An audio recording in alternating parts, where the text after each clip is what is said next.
Switch to Verizon Business and get more from your internet without paying more for your internet. Get LTE Business Internet starting at $39 a month when paired with a Business Unlimited smartphone plan. That's unlimited data, and with it, unlimited possibilities. Start saving today with Verizon Business, ranked #1 in small business internet customer satisfaction by J.D. Power. Starting price for 25 megabits per second internet plan with savings, plus taxes, fees, and economic adjustment charge. Terms apply. For J.D. Power 2024 award information, visit jdpower.com/awards. If you share a fridge with someone, Instacart can make grocery shopping so much easier. With family carts, you'll share a cart and each add what you need. Between the two of you, odds are you'll remember everything. So no more milkless cereal. Minimize the stress of the weekly shop with family carts. Download the Instacart app and get delivery in as fast as 30 minutes. Enjoy $0 delivery fees on your first 3 orders. Service fees apply for 3 orders in 14 days. Excludes restaurants. You can support this podcast at patreon.com/partnersincrimemedia. I'm Rebecca Lavoie, and this is Crime Writers On.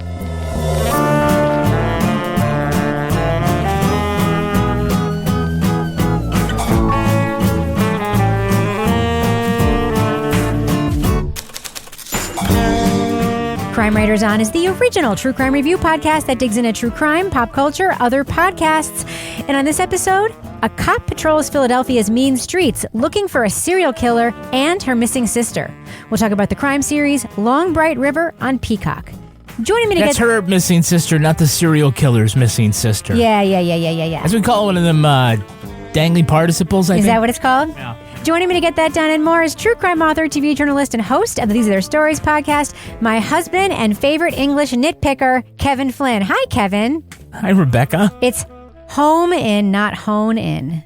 That's true, yes. That's a thing that we both have a pet peeve about. And when you riffle through a bunch of papers or rifle through them, riffle is just kind of going, but rifle is like when you throw all the stuff around. That's right. But if you're just going like that, you're riffling through the papers. Fun fact, prosecutor Hank Brennan in the Karen Reed case thinks stifle is pronounced stiffle. He's used the word stiffle in court a couple of times. All right. Also with us is private investigator, certified pet detective, resident cat lady, and author of the Piper Green series of cozy mysteries, Laura Bricker. Hi, Laura. Hey, Rebecca.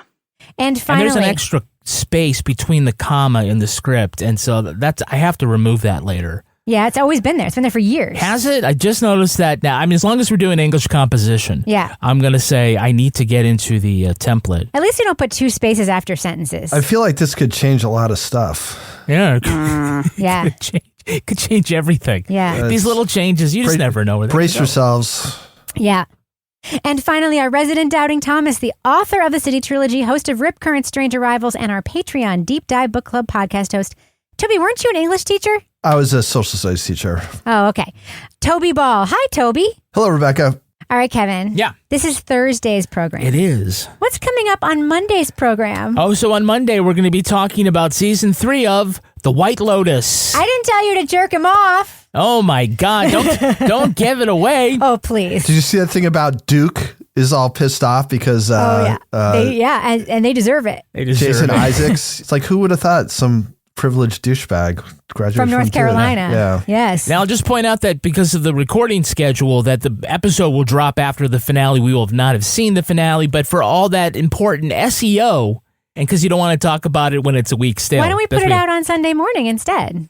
Just saying, we could do that. Why are you fucking with the algorithm, Rebecca? Okay. All right. Yeah, I am so excited. You are literally driving me crazy. Yes. Which I mean figuratively, but people say literally, and that's wrong. It's figuratively. That's right. Also, I use the word... I'm literally getting pissed off at you right now. I use the word objective wrong all the time. I'll say, wow, that woman is objectively beautiful. And Kevin's like, that's literally not what objective is. It's subjective, Rebecca. It's all subjective. So now I do it on purpose just to rile you up. But I do say home in because that really bothers me. Just for your listeners. Like homing pigeon. Think of that. Yes. That's where that comes from. When you say I'm honing in on something, it's wrong because honing means to sharpen. Yeah. Right? I'm honing a knife or honing a... Well, maybe I'm honing in on something that I'm figuring out and I'm sharpening in the investigation or something. No. Yeah. Actually, I think... No. Okay. I know. You know what I'm going to say? No. Well, yes. I think that... Sorry. that one of the dictionaries has now said that honing in can mean that. The actual fuck. I know. It's like We're the just due surrendering. to We're just surrendering everywhere. Also, literally can be used to mean not literally now.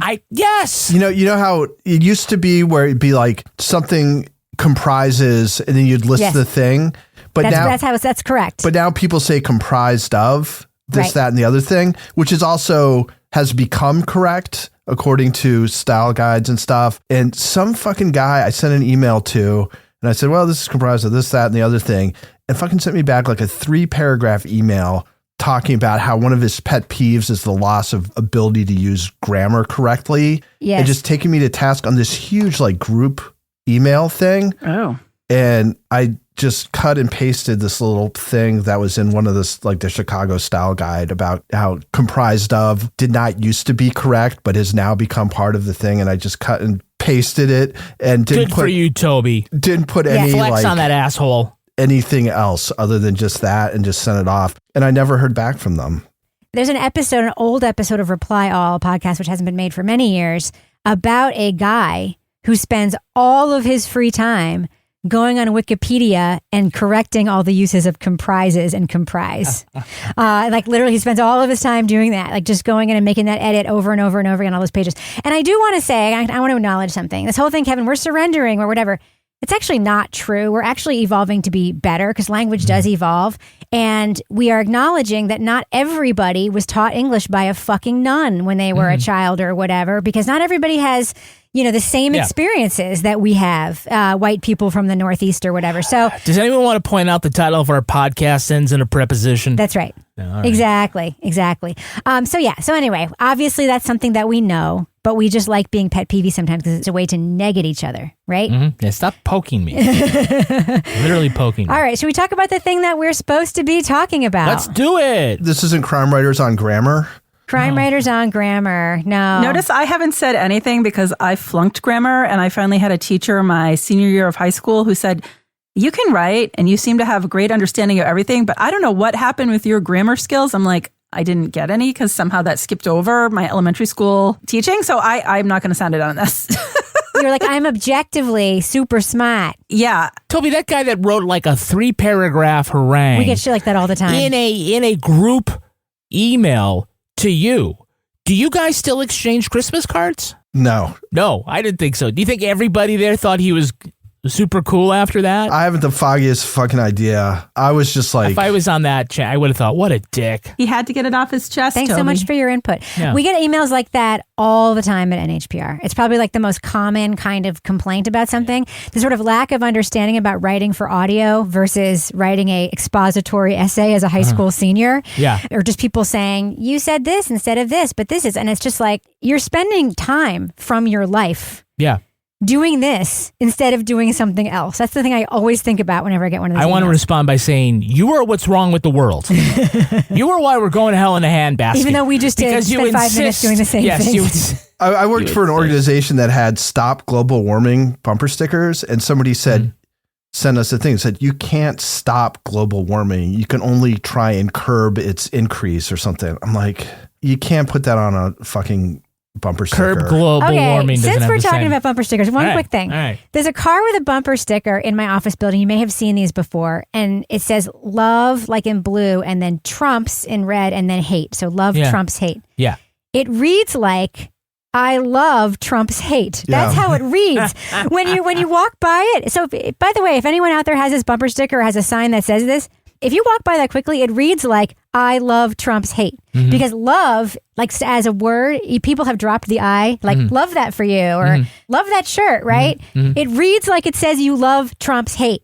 So I just want to say, not a great bumper sticker in my opinion, but not as bad as Stop Global Warming. Just saying. Yeah, it's ridiculous. You can't stop global warming, Rebecca. It's here. You can only mitigate it slightly. You can mitigate its effects perhaps, but probably not. Yeah.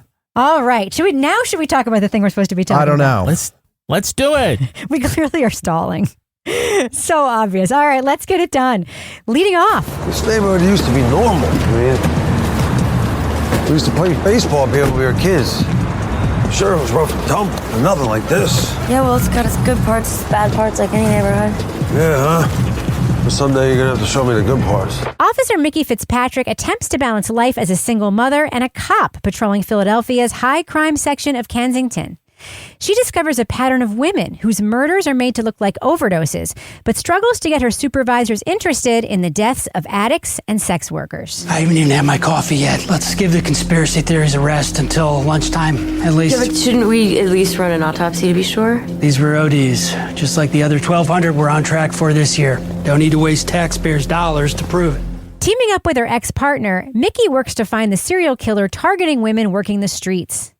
But she's also looking for one in particular, her drug-addicted sister who's gone missing. You know this girl? Her name is Casey Fitzpatrick. Yeah, I know Casey. Sweet kid. She used to come in here with Doc. Used to? Have you seen her recently? Not for a couple months. And the last time she was here, she was all beat up. Based on the best-selling novel, Long Bright River on Peacock stars Amanda Seyfried and Nicholas Pinnock.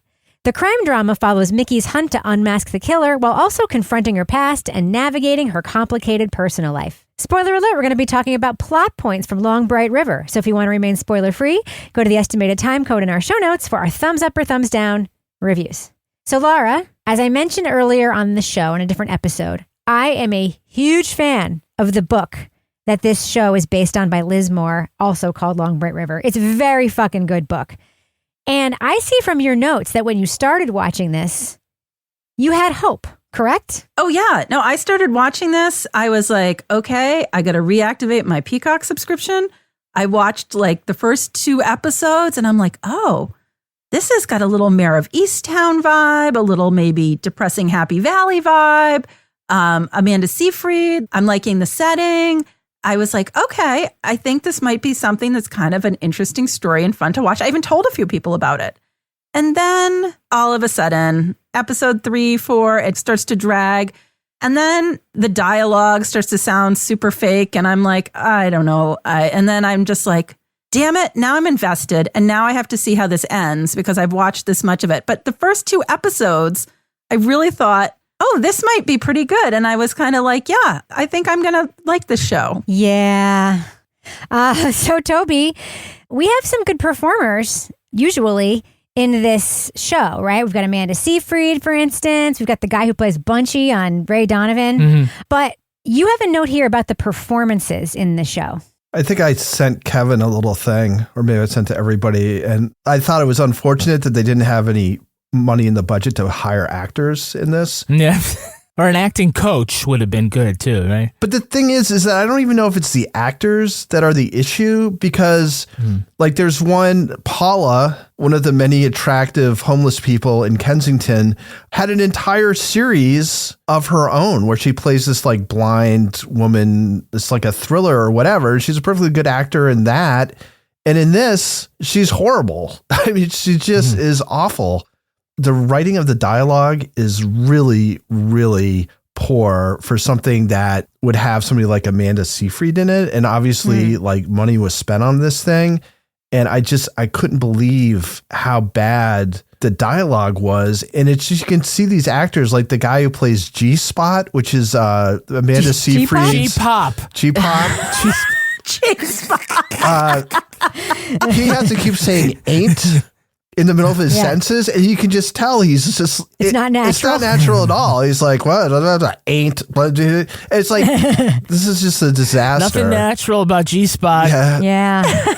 Well, you know what it is though? Like, I just want to piggyback on that, Toby. When I started to realize how bad the dialogue was, it's like, you know, when you're watching like a Hallmark movie and you know what's going to happen next, and then you say the line out loud, and then they actually say it on the Hallmark movie.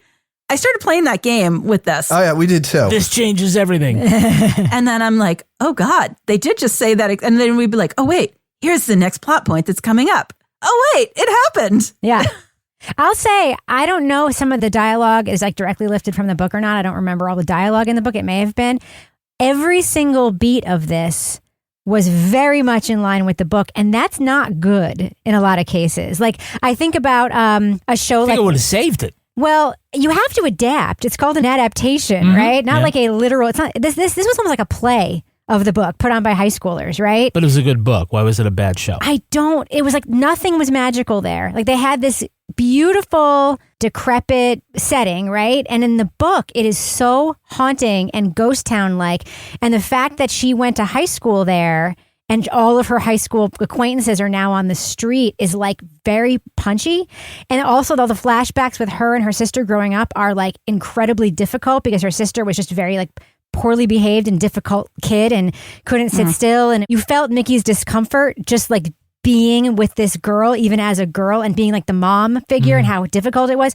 This just didn't convey any of the feelings that we saw the pictures of it, but there was nothing below the pictures. Kevin, Amanda Seyfried, though, we know she is really great. Yeah, I mean, but the script doesn't help her at all, right? She's getting no help from that. You've been lying to me. Since the day I met you, you lied to me when I came to your apartment and you were telling me about how Hearn and his buddies are the ones who toe the line when it's you. It's you. Yeah, maybe they do too. But they're not the ones who killed those women. You are. It just gives her like chances to sort of like look vulnerable for the camera in each scene. Makeup free. Yeah, I mean, it's just like a decent performance. And I'll say Casey, when she actually gets to say lines, I think it's Ashley Cummings, like, oh, she can do a really good Philly accent or whatever. But like John Doman just like sucks so hard as G-pop. You're right. It's just like he's reading lines. He's supposed to be like the tough love, emotionally unavailable father figure, but he's just soulless. Owns a bar. Dresses in sparkle suits. He's a mummer, which is really interesting. I like that detail. Should have been interesting. Yeah, should have been interesting. But you're right. There's just like a lot of subpar performances which don't really help. I mean, they're trying to be like Mayor of Easttown here, and it's just not nearly as gritty or compelling or executed in the same way. Yeah. And one of the things, Laura, that you pointed out that... All right, so I'll just tell you what happens in the book. One thing that happens that I think will explain this. We see Mickey in this show on duty, doing whatever the fuck she wants to do, right? Right. Yeah, sure. With no acknowledgement of that. Yeah, and I'm like, how is a beat cop having any time to do all this shit? Right. And in the book, what she does is that store who's owned by that guy, she knows she's blowing off work to do shit, and she actually keeps a change of clothes there, and she goes in and takes her uniform off and like emerges like a reverse Superman and does all of her shit. Batcave? Yes, and does all of her shit in secret when she knows she's not supposed to be, and then goes and puts her uniform back on, and like it's a whole thing, right, of her like doing all this stuff that she's not supposed to be doing, but she's not doing it. Do you mind if I leave my gun here? She's not doing it in her fucking cop outfit, driving around by herself, going to other towns, talking to people. I mean, Laura, cops do have some accountability that they have to like go by, right? Yeah. Once I started like just being like, I'm not liking this anymore, then it was just like complete commentary the whole time. And I'm like, wait a minute. So she's a beat cop in Philadelphia in a rough neighborhood. She should be going from call to call to call all day. How the heck is she going to like no calls, except for the ones that seem to be relevant to her case that she just mysteriously shows up at?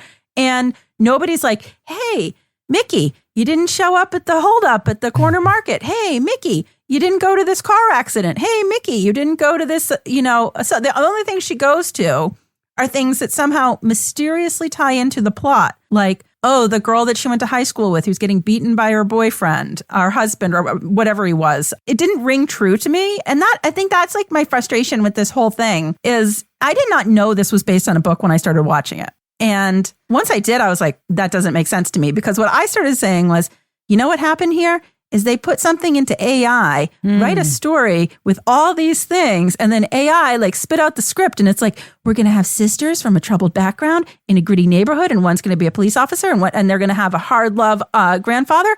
Oh, wait, there's going to be a love interest who doesn't know he's a love interest, but she's going to be a love interest. And we're going to have a benevolent old lady. The only thing that I like didn't pan out from that whole like, oh, all these things just fit with like the trope of being punched out of AI was I was waiting for the landlady / nurse to be the one that was at the pediatric intensive care unit when the baby was brought in and addicted to drugs, and now she's reconnected with him. Like, weren't you waiting for that to happen? I was like, here it comes. I was like, oh, just kidding. It's a small world. The only unexpected thing that happened in the series is that when Mickey found out who the killer was, instead of going out on her own and just taking care of it, she actually calls the cops and is like, hey, detective, I know who the killer is. And I'm like, oh my God.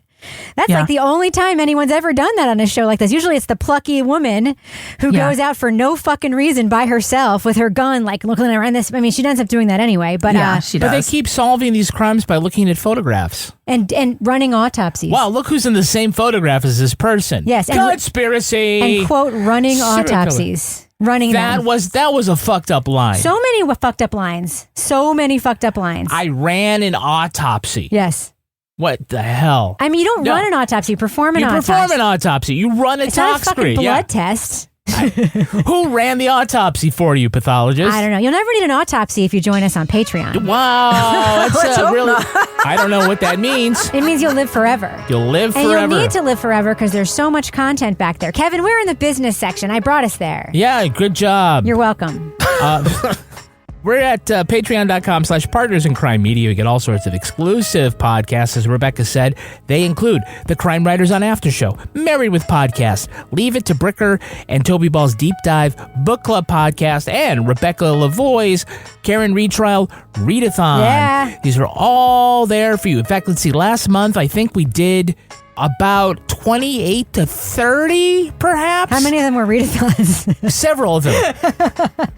But multiple times a week, we're dropping podcast episodes there for you to listen to. You can pass on some of them. We know you've got your own life. We also have an Amazon storefront where you can see some of our favorite things. Rebecca, tell us about this week's Amazon recommendations. Okay, Kevin. We had our kitchen redone a few years ago. It was finished in 2021, right? Mm-hmm. And our cabinets, while have held up great, do have some little dings and scratches, as cabinets tend to get, right? Yeah. What I buy on Amazon is this Mohawk. I think the Mohawk is the brand.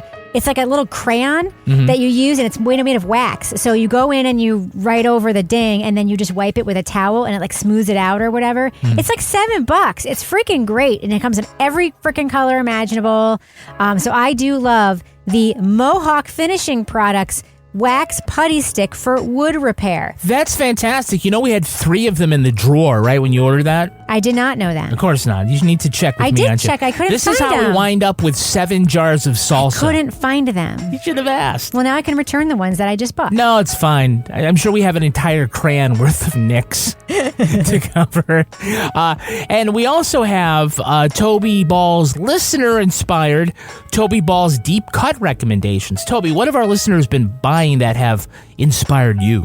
Well, you know, sometimes I read things that seem like they're funny just because there's a bunch of words strung together and they don't seem to mean anything. Yeah, that's the bit. Gotcha. But this may be the top one to date.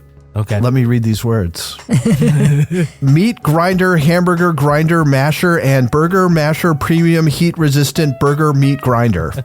Oh. I know what that is. Do you think it's a meat grinder? Or a masher.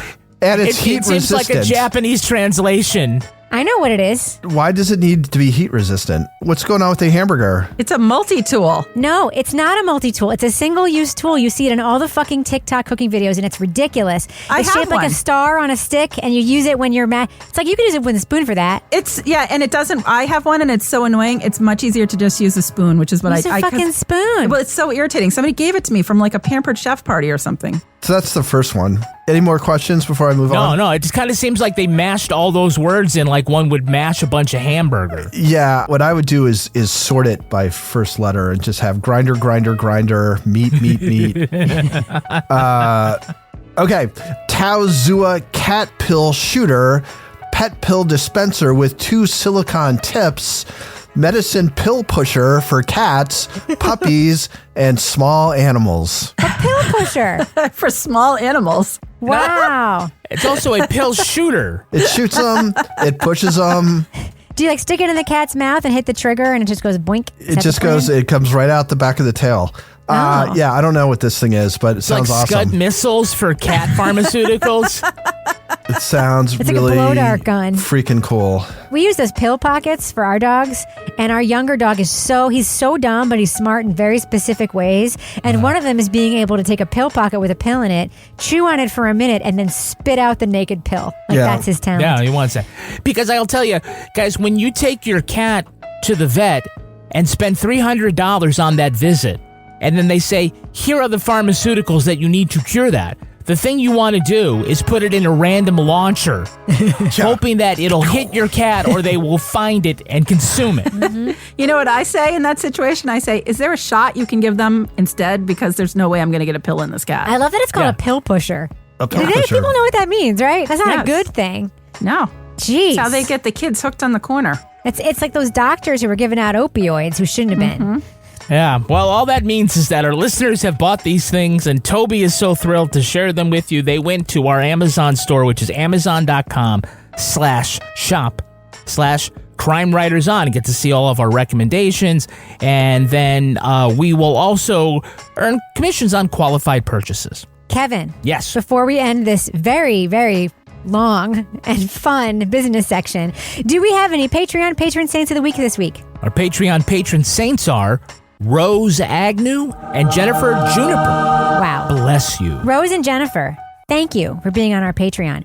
If you would also maybe like to hear your name on this podcast someday, become a member of our Patreon. We make so much stuff back there. It's not unreliable or inconsistent. I just covered that. It's so good. All right, Kevin, does thus end the business section? Thus ends the business section. I'm going to go ahead and fade that music out right now. Ryan Reynolds here from Mint Mobile.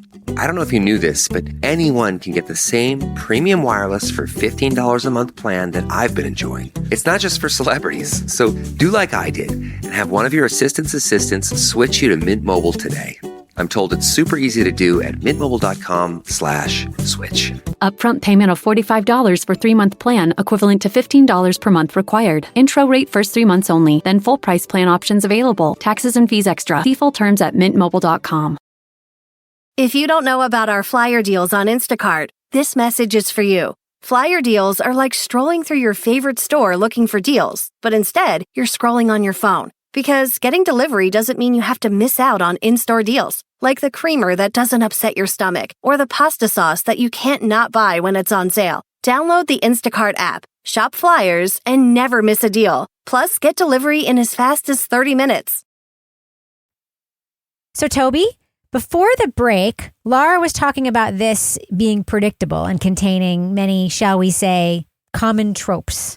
Do you agree with that? It contains almost nothing but common tropes, Rebecca. Uh-huh. It's just endless. They don't even make sense, but we already talked about finding the critical clue in the photograph. So there's this scene where Amanda Seyfried is talking to the mother of one of the dead sex workers, and it's just doesn't get anything out of it. She's like, oh, I guess I'll leave. And you're like, okay, well, what's she going to find out? Right before she walks out the door, what's going to be the little reveal? Sure enough, there's a whole wall full of photos, and she recognizes one of them is from the police youth whatever center club. Yeah. Multiple wrong guys are suspected, are not just suspected, but are the fingers pointed and definitively said that's the killer. It turns out not to be true. There's the dangerous guy who happens to be innocent. There's freaking G-Pop, the curmudgeonly but lovable grandfather, the good girl, bad girl sisters. You got the two comic relief guys at the bar who are mummers and play the banjo and stuff. It's just on and on and on. And I hadn't even, when I wrote all that stuff down, watched the last 2 episodes where it gets even fucking worse. Yeah. You didn't like the Christmas scene, Toby? Well, then there's in the middle of this thing, there's 10 minutes from a Hugh Grant Christmas movie. And I kept waiting for I'm is somebody going to get abducted at one of these department stores or something? But nothing happens. And it's just there's 10 minutes of a Christmas rom-com, and then they just go back to the normal stuff. And it doesn't have any bearing on the story whatsoever. Yeah. No plot related points at all. And I was like, what was the point of this? Yeah. Anyway, I feel myself getting worked up. It's just one of many problems. And so they have the opportunity to buy the English horn that was in Hawk. Uh-huh. And I turned to Rebecca and I said, oh, it's Gift of the Magi. She just gave away her lips. Yeah, exactly. There you go. That would have been good. I would have liked that. Yeah. Kevin. Yeah. I was watching this and I'm like, wow, Mickey's a real shit mom. Because she doesn't let her kid do anything fun, right? He's like, can I have a bite of chocolate? No. Can I watch this? No. But we will do is listen to frickin' Mozart's Requiem on the way to school, and I'm going to tell you about everything about Faust. Jesus Holy fucking Christ. shit, right? So I hate the way they wrote Thomas. This 6-year-old kid who loves to be with mom in the car line and talk about operas like Faust and what instruments he can hear, and then give a fucking TED talk to his grandfather about the themes of damnation and Faust's regret and redemption. He gave up his soul to get the life he dreamed of. And because of that one bad choice, Sal's life was damned. Way before he ever went to hell. The actual fuck? I feel like the person that wrote this never met a child. Right? They're like, oh, well, we want to show he's a bright... precocious. He's a smart first grader, right? And which is why he can go to this fancy school, because he knows all this shit. You tell most 6-year-olds about damnation, and they will immediately start obsessing about how they themselves are going to hell. It just was like really unbelievable. There was a character in Pretty Little Lies who was like one of the girls who had like this really sophisticated taste in alternative music, and it's like, come on, she just was watching Barney like 12 months ago. It's like a clever writer wants to impart it says more about the writer than it does about the character, and I just was like rolling my fucking eyes every time. I agree. I mean, I know a couple of exceptional young people, like two, like really exceptional. Yeah. I mean, every young person I know, I'll call smart, I'll call whatever. But like, I've met like maybe like our friend Taylor's son might actually be like, he's like this. He's like maybe like a genius, right? I am so sick of kids being written like every kid on every kid in these things has to be exceptional in some way, right? It is so not the experience of living with a 6-year-old. They're fucking pains in the ass. You love them, but they're messy. They don't want to do stuff you want them to do. They're not super like cute all the time. They just are what they are, right? And like kids never just get portrayed as regular. And I think there's some sort of like weird aspirational thing too, where people feel like if they're not parenting like Mickey, there's something wrong with them. Like that's really the way to do it. Only wooden toys, no screen time. Oh God, read to you for 3 hours a night kind of situation. Listen, that is some privileged bullshit. And not the way most kids are raised, and not the way I just don't necessarily think they should be raised. But that's not my place to say. You know, the most realistic character is the babysitter who does nothing but look at her phone. 100%. Like that's a teenager. That's a regular. Yeah. And she's portrayed like some delinquent. I'm like, no, she's just regular. Like that's literally what teenagers are like all the time. Anyway, Laura, so we get this like thing that happens near the end where she's confronting the killer in the church, and the other guy who she thought was bad, who might not be, is there, and she's pointing her gun at him. And the one thing that I liked about that scene is that the non-killer dude seemed to be like speaking for us, where it's like, back the fuck up from that guy. He's going to grab your gun. What the fuck is the matter with you? Which I like that. That being said, what happens is all of the street ladies come walking in and they shoot the guy.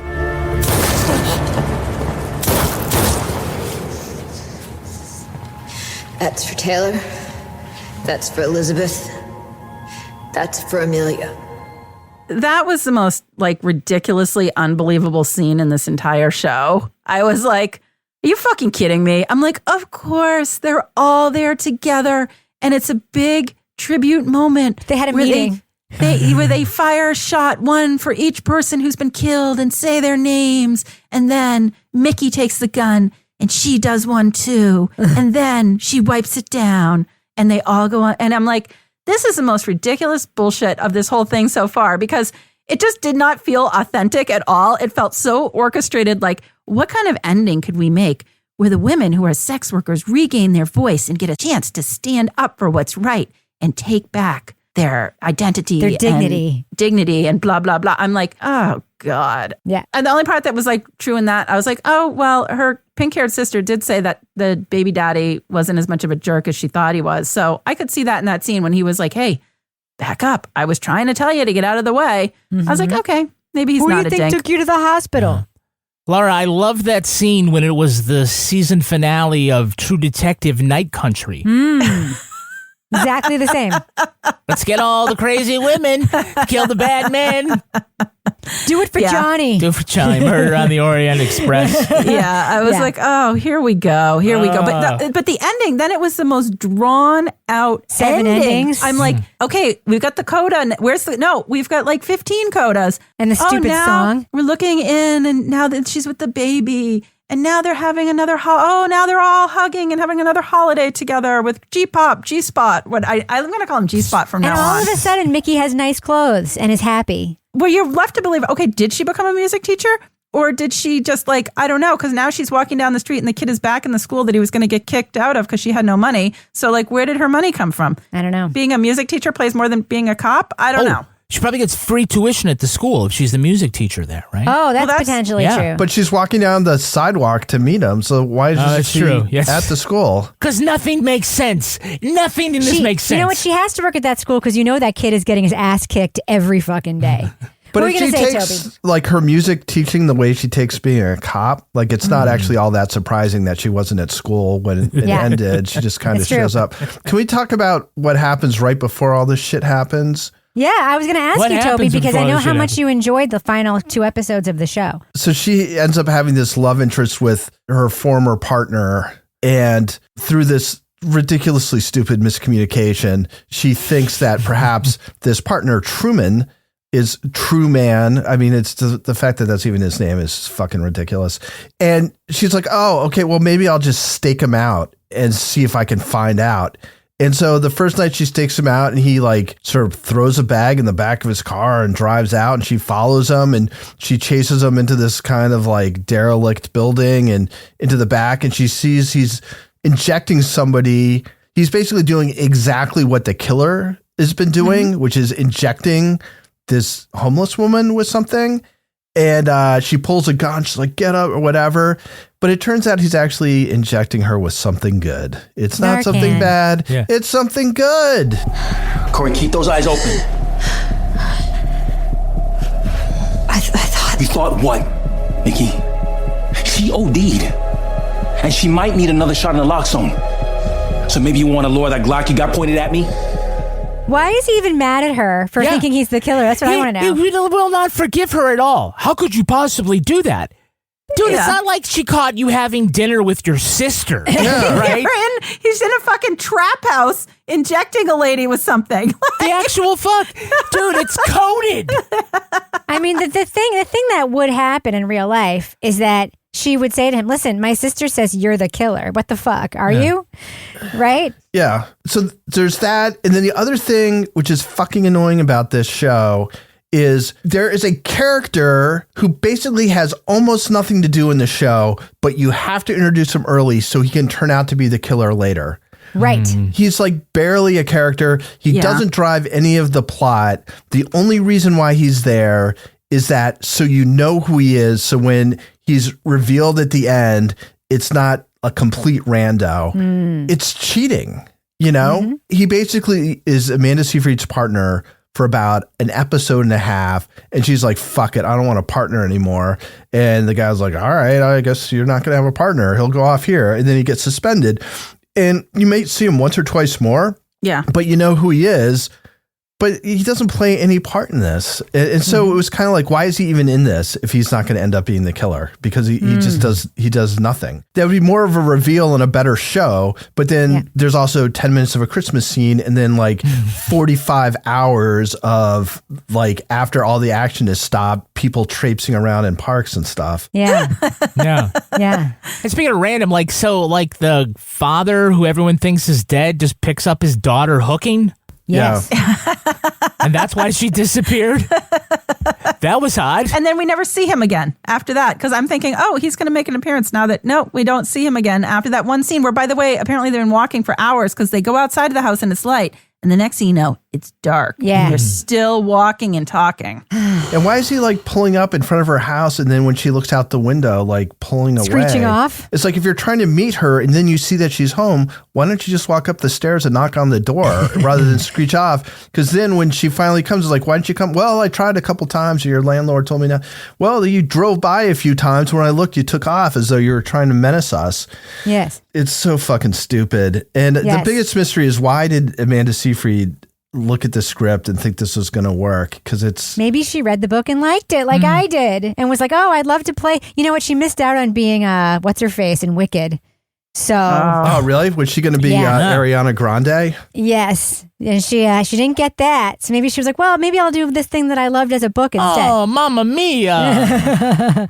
Kevin, finally, there is a couple loose ends at the end. Are there? That get wrapped up very tidily. If anything sums this up for me, it's the fact that at the end, one of the characters says to the detective, like, literally, like, I don't see how the dead girls fit into this. The police. You have to explain it. Yeah, it's a little convoluted, but let me explain why this guy injecting sex workers with insulin is related to this guy getting murdered and thrown in the river pushing drugs. It was like it has nothing to do with the drug plot. All those murders were just for him.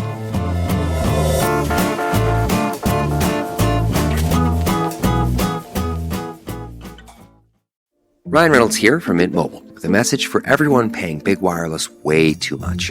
Please, for the love of everything good in this world, stop. With Mint, you can get premium wireless for just $15 a month. Of course, if you enjoy overpaying, no judgments, but that's weird. Okay, one judgment.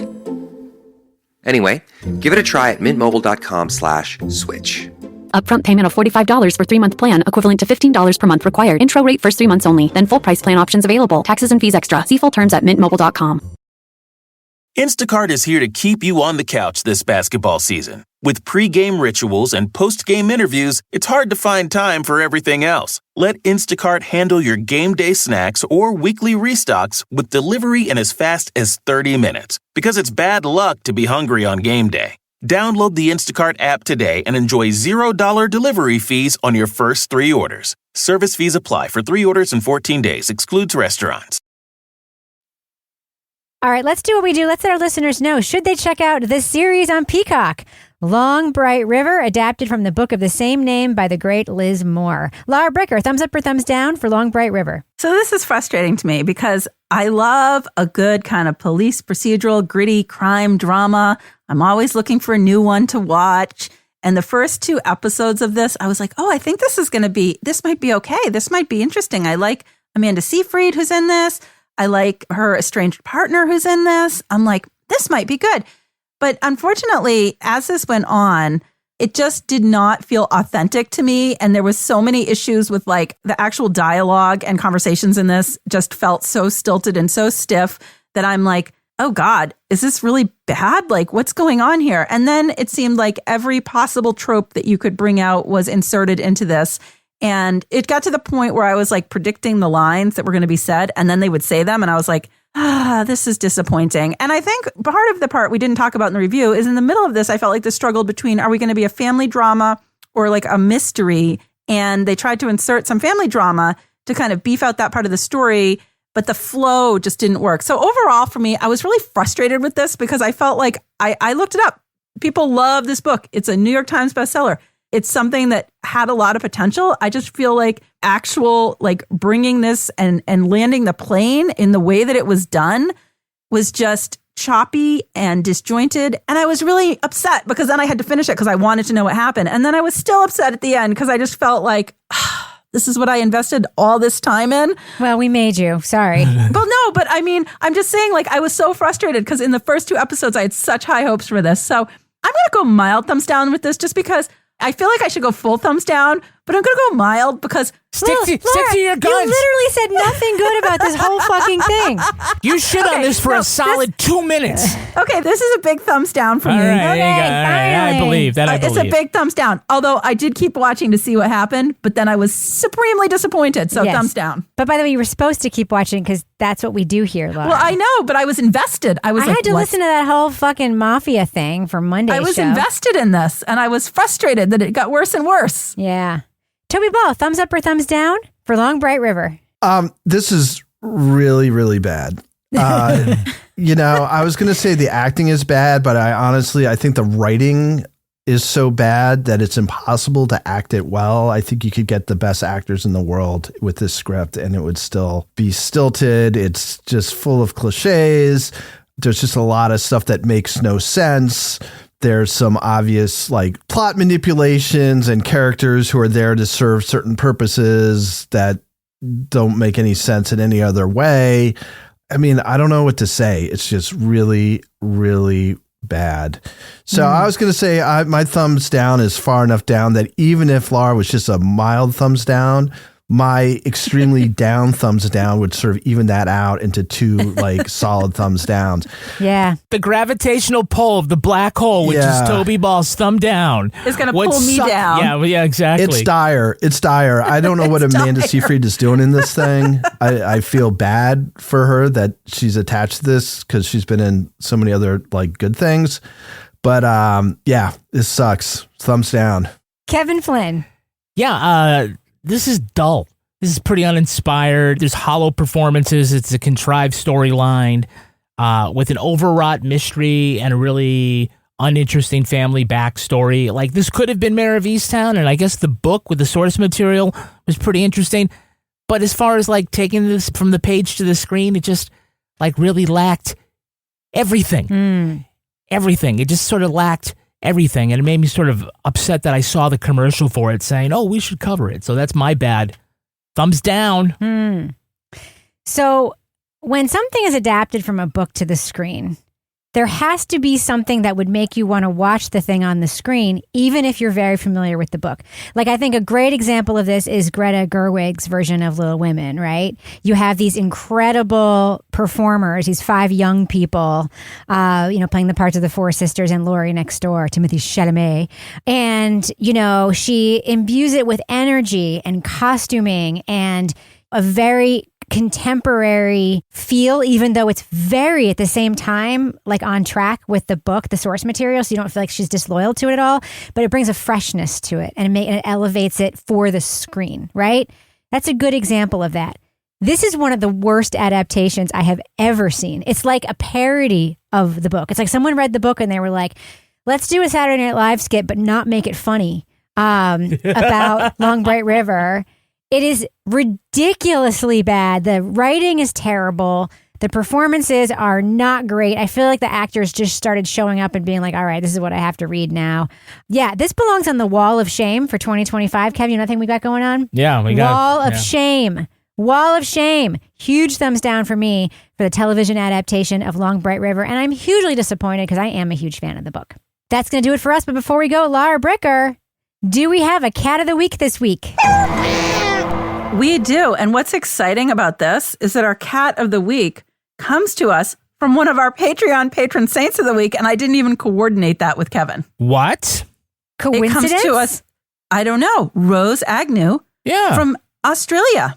Wow. I really enjoy listening to Crime Writers On. These are their stories. And now also Leave It to Bricker. Thanks for all the great listening content. I would like to introduce my cat of the week, miniature sausage dogs, Bertie Woofster, and his son, Pico.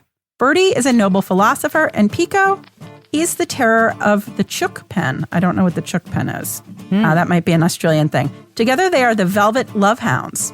Bertie was given to me during COVID, and after a tryst with my friend's Dachshund/Jack Russell Terrier named Oily Rag, Pico and his siblings were born.